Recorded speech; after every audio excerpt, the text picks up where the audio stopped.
urundramue, hui unumbertei, kapartu y tutarmantei, kakaram, urundramue. Mi nombre es Silvia Tibi, soy de la nacionalidad Shuar Quichua, de la Amazonía ecuatoriana. Como ha dicho acá nuestra panelista, ahora estoy en representación de las nacionalidades y pueblos del Ecuador, CONAIE, que es la Confederación a nivel nacional de los pueblos y nacionalidades. Espero de que en esta intervención recoja y pueda dar aportes para todos los hermanos, hermanas de acá de este país de Chile, en especial a los compañeros dar esa solidaridad, esa fuerza, esas energías positivas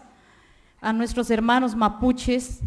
que la lucha para la reivindicación y la lucha para poder llegar a obtener y que se plasmen nuestros derechos colectivos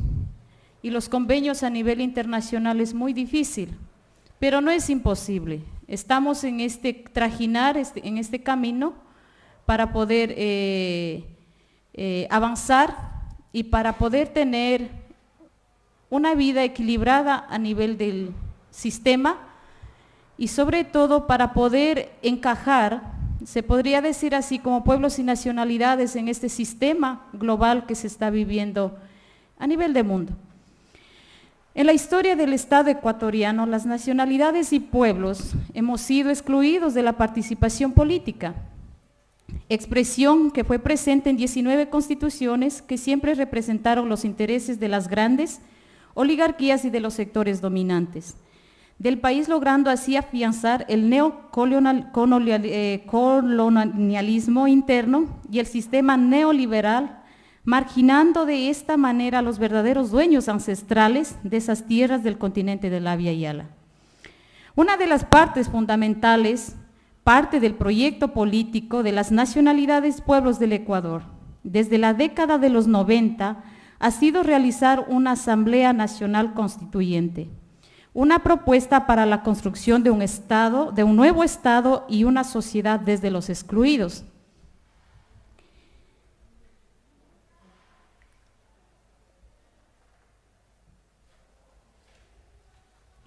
En este sentido, la lectura que se hace de los derechos colectivos es crítica y política.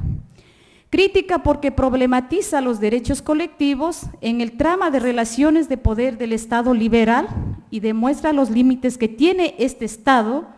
al momento de garantizar de manera efectiva el cumplimiento de los derechos colectivos. Política porque considera que la lucha por los derechos forma parte de una práctica política de resistencia sustentada en la vigencia de un proyecto histórico.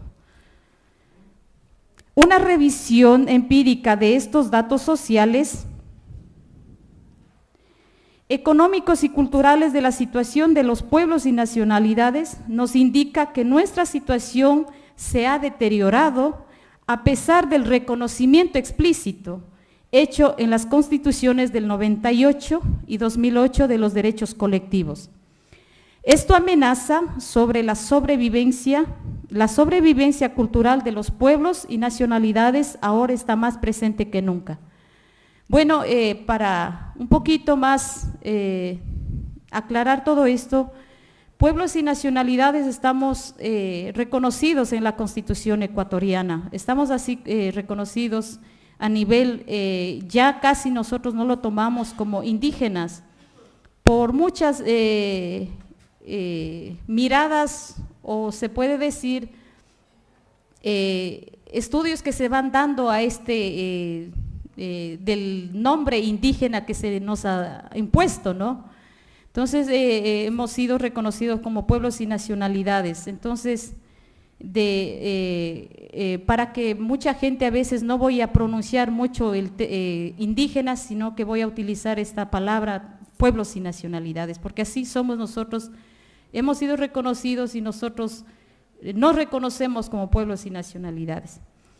A pesar de los avances logrados en materia de reconocimientos de los derechos colectivos, la Constitución del 98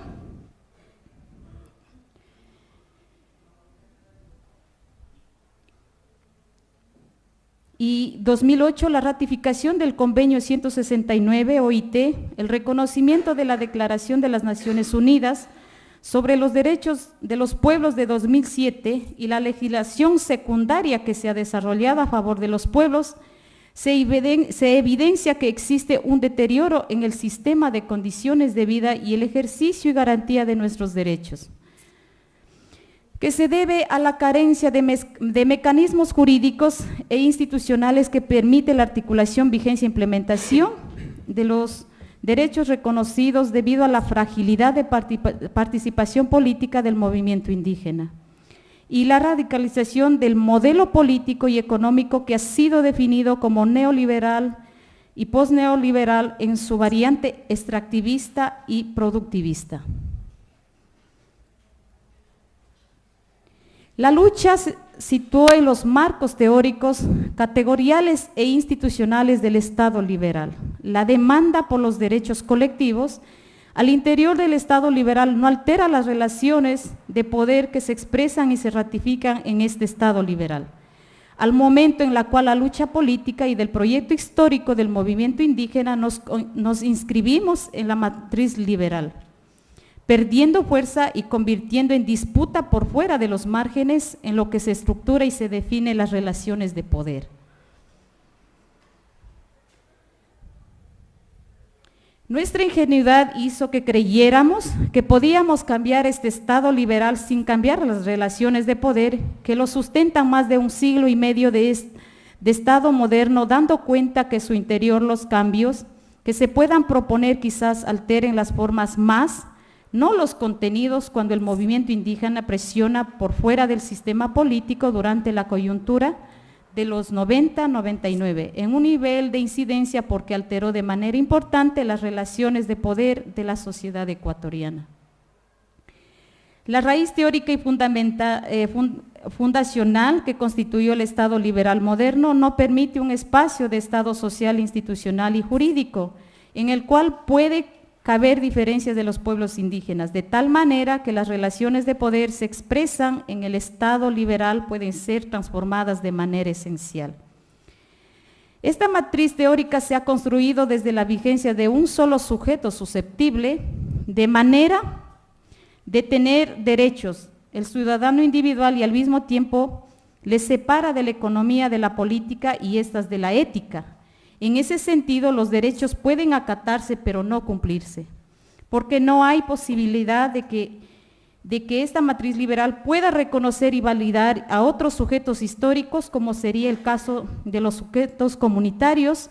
y tampoco hay posibilidad de que desde la matriz liberal pueda volver a reunirse la economía, la política y la ética. Entonces, la única posibilidad de que esta matriz liberal pueda volver a reunirse a la economía, de cumplimiento, estoy un poquito, me confundí un poquito, mil disculpas. Entonces, la única posibilidad del cumplimiento real y efectivo de estos derechos estaría en un nuevo formato de Estado a los que los pueblos y nacionalidades hemos denominado Estado plurinacional. El último proceso constituyente incitó a todos los sectores sociales del país, un momento de profunda esperanza para un cambio para las grandes mayorías de nuestro país que luchamos, pero su incursión en un sistema político implicó un paulatino deterioro de esa capacidad de movilización y de esa enorme capacidad de veto que construyó en las épocas de los 90. Esa es la realidad. Los derechos colectivos de los pueblos y nacionalidades fueron aprobados en coyuntura política. En los años 98, cuando el Congreso Nacional de ese entonces ratificó el 15 de mayo el convenio 169 de la OIT y al mismo tiempo incorporó en la nueva Constitución política los derechos colectivos de los pueblos y nacionalidades como derechos fundamentales como rango constitucional, artículo 84 y 85. A partir de ese entonces se comprometió con la OIT a entregar una serie de informes, avances de estados de situación, de las garantías y aplicación de los derechos colectivos a través del sistema de monitoreo de convenio, y se ha entregado 2 memorias en el 2003 y 2005 sobre el cumplimiento. Por otro lado, El relator especial de ONU para los pueblos indígenas visitó Ecuador por 2 ocasiones y se presentó 2 informes sobre la situación de los derechos humanos y pueblos indígenas al doctor James Anaya, creo que se pronuncia James, no sé inglés, pero aquí dice James. Lo he escrito así, ¿no? En 1998 se aprobó los derechos colectivos y 10 años después, en el 2008, se aprobó un nuevo contexto constitucional que recoge propuestas y planteamientos realizados por movimiento indígena, entre ellos la plurinacionalidad del Estado y el Estado intercultural, el derecho humano al agua, el buen vivir que está tomado en la Constitución y bien plasmado como el summa causa, la consulta previa y hace poco la consulta prelegislativa. Podemos reafirmar que este nuevo texto constitucional es regresivo en cuanto a materia de derechos colectivos, en vez de ser un avance, es un retroceso para los pueblos y nacionalidades.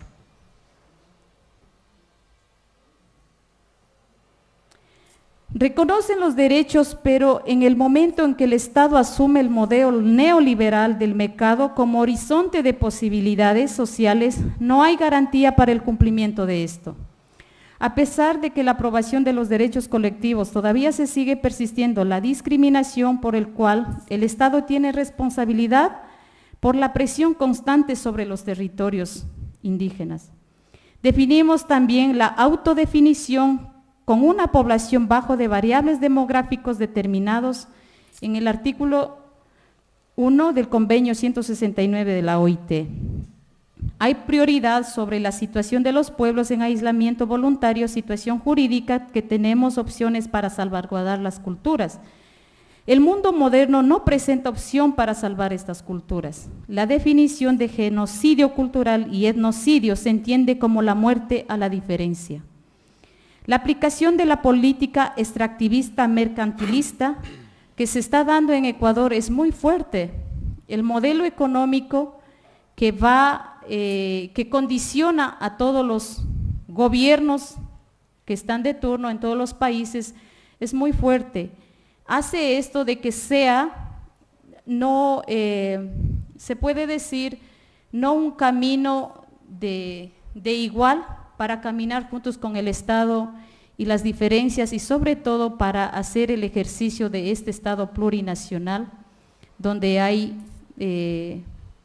varias nacionalidades que conforman estos estados. La persecución política estatal a los dirigentes que hacen oposición con la imposición de políticas en las tierras y territorios de los pueblos y nacionalidades. Nosotros en la Constitución habíamos plasmado ya sobre lo que es el derecho a la resistencia. Nosotros hemos aplicado casi 2 décadas el derecho a la resistencia y creo que 200 años más precisos de la lucha de la resistencia de los pueblos y nacionalidades. Pero en esta Constitución nosotros como pueblos y nacionalidades logramos plasmar en la Constitución el derecho a la resistencia, pero cuando lo estamos aplicando en Ecuador hemos sido considerados ahora con este gobierno como terroristas, como saboteadores y todo lo que vaya en contra de lo que nuestro gobierno está pensando, lo que quiere y lo que decide, entonces son enemigos. Y hemos sido catalogados como indigenistas, sentimentalistas y subdesarrollados. Entonces, en ese nivel de categoría nos tiene el gobierno actual a los pueblos y nacionalidades.